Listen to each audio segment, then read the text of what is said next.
Positive एथीइज्म Hindi channel प्रेक्षकों को स्वागत।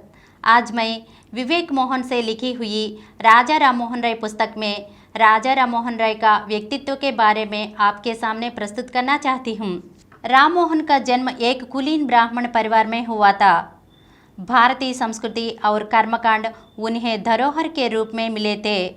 न जाने क्यों राममोहन का मन उस समय के प्रचलित धार्मिक क्रियाकलापों में नहीं लगा था। अपने परिवार द्वारा किए जाने वाले कर्मकांडों में उनकी ज़्यादा रुचि नहीं थी। यद्यपि वे हिंदू धर्म का हृदय की गहराइयों से सम्मान करते थे, परंतु मूर्ति पूजा की ओर उनका रुझान जरा भी नहीं था। उनका मत था कि ईश्वर एक हैं, उसे इतने सारे रूपों में अभिव्यक्त करना ठीक नहीं है, क्योंकि ईश्वर के विभाजन के साथ साथ मनुष्य की विचारधारा का भी विभाजन हो जाता है। एक हिंदू ब्राह्मण होते हुए भी उन्हें इस्लाम की एक ईश्वरवादी मान्यता पसंद थी। एक अंग्रेज मित्र के आग्रह पर उन्होंने अपनी आत्मकथा लिखी, जिसमें उन्होंने अपने पूर्वजों का परिचय देते हुए लिखा, मेरे पूर्वजों ने लगभग 150 वर्ष पहले मुगल बादशाहों की सेवा में व्यवसाय करने के लिए अपनी परंपरागत ब्राह्मण वृत्ति छोड़ दी थी। इस स्पष्ट लेखन से पता चलता है कि राममोहन अपनी या अपने कुल की किसी कमजोरी को छुपाकर नहीं रखना चाहते थे। उनके मन में जो होता था वह उनकी वाणी में व्यक्त हो जाता था।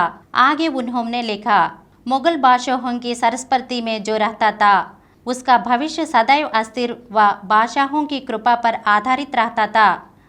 मेरे पूर्वजों का भी वही हाल हुआ जो मुगलों के कृपा पत्र अन्य राजदरबारियों का होता था।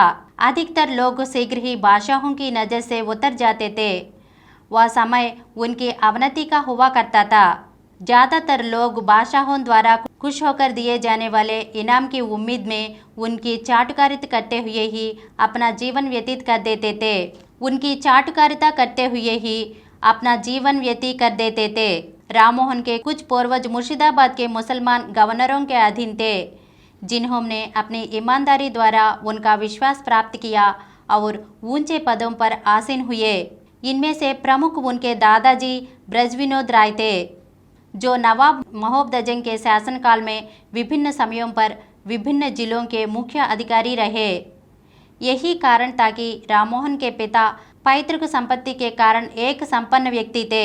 उस संपत्ति से उन्हें उस समय भी लाखों रुपयों की आमदनी थी।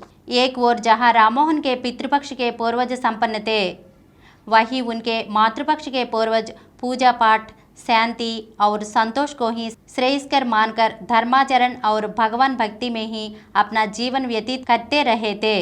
राममोहन के परिवार में इष्टदेव विष्णु थे और ननिहाल में इष्टदेव शिव।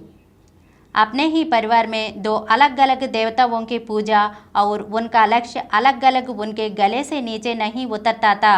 अगले एपिसोड में राजा राममोहन राय के बारे में और कुछ अंशों को जानेंगे। धन्यवाद।